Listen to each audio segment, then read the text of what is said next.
ये बहुत popularly asked question है, ठीक है। बहुत जगह पूछा जाता है, ठीक है, कि रेफ्रिजरेटर और हीट पंप के लिए हम लोग एक अनदर परफॉर्मेंस पैरामीटर डिफाइन किए हैं, सीओपी, ठीक है। और अपने हीट इंजन के लिए हम लोग डिफाइन किए थे एफिशिएंसी। मीनिंग वाइज जो एफिशिएंसी का मतलब है वही तो सीओपी का भी मतलब है, ठीक है। सीओपी भी वही बता रहा है, आउटपुट कितना मिला, इनपुट कितना हमने दिया, कितना हमको रिटर्न ऑन इन्वेस्टमेंट मिला और कितना हमने इन्वेस्ट किया, ठीक है। एफिशिएंसी भी वही चीज़ बता रहा है। तो ये अलग अलग नाम क्यों दिया गया, ठीक है, इसके पीछे का कोई लॉजिक तो होगा। तो उस लॉजिक को बताने के लिए हीट इंजन क्या होता है, मान लेते हैं कि ये 3 किलो जूल हीट लिया, ठीक है, नहीं 3 नहीं 7 ले लेते हैं, 7 लिया, ठीक है। अगर इसने 7 का 7 हीट दे दिया, ठीक है, हीट का कंप्लीट कन्वर्जन हो गया वर्क में, तो ये ऐसा नहीं हो सकता। According to KP statement, Kelvin Planck के स्टेटमेंट से एफिशिएंसी का 1 होना इज़ इम्पॉसिबल, ठीक है। और मतलब हम लोग को मिनिमम 2 थर्मल एनर्जी रिजर्वायर जरूर चाहिए होगा कि एक से हीट मिले और एक में हीट रिजेक्ट हो। मैक्सिमम का कोई लिमिट नहीं है। एफिशिएंसी 1 नहीं होना चाहिए, 100% एफिशिएंसी इज़ इम्पॉसिबल। तो कुछ हीट इसको रिजेक्ट करना पड़ेगा। मतलब इस 7 में से 4 किलो जूल अगर ये हीट रिजेक्ट कर दिया तो हमको 3 किलो जूल का वर्क आउटपुट मिला। तो हम लोग का एफिशिएंसी क्या लिखते हैं हम लोग, कितना मिला, 3 मिला।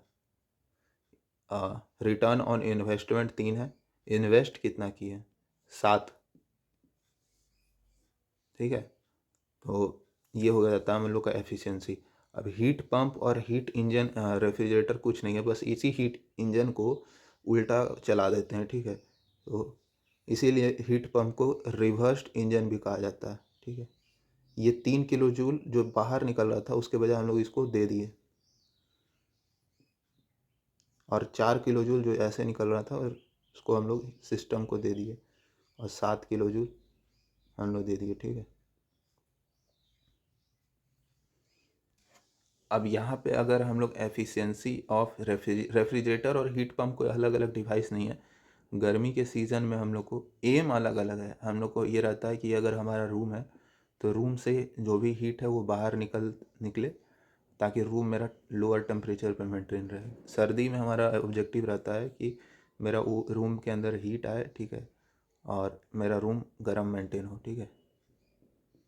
तो हीट पंप और रेफ्रिजरेटर का ऑब्जेक्टिव अलग अलग होता है, बाकी वर्किंग तो वही चीज़ है। मतलब ओवरऑल दोनों ही एक ही तरह से, बस ऑब्जेक्टिव अलग अलग है।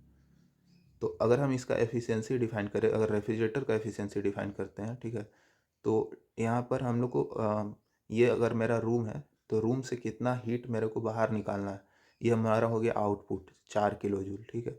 इनपुट उसके बदले हम लोग कितना दे रहे हैं, 3 किलो जूल, ठीक है। मतलब इन्वेस्ट इतना किए और रिटर्न ऑन इन्वेस्टमेंट हमको इतना मिला, ठीक है। तो 4/3 जो कि 1 से बड़ा है। और अगर हीट पंप का बात करें तो हमको रिटर्न ऑन इन्वेस्टमेंट चाहिए अपने रूम में 7 किलो जूल, और उसके बदले हम लोग दे रहे हैं 3 किलो जूल। तो एफिशिएंसी ऑफ हीट पंप कितना हो जाएगा, 7/3, जो कि अगेन ग्रेटर देन 1। तो ये तो सेकेंड लॉ ऑफ थर्मोडाइनमिक्स जो केपी स्टेटमेंट है उसको वायलेट कर रहा है। अगर हम इसको एफिशिएंसी कह रहे हैं तो एफिशिएंसी कभी भी 1 से ज़्यादा नहीं हो सकता है, इसीलिए इसके सेपरेट नाम दे दिया गया है। इसमें एफिशिएंसी नहीं कहते हैं, इसको सीओपी कहते हैं, ठीक है। COP, coefficient of performance, to avoid confusion।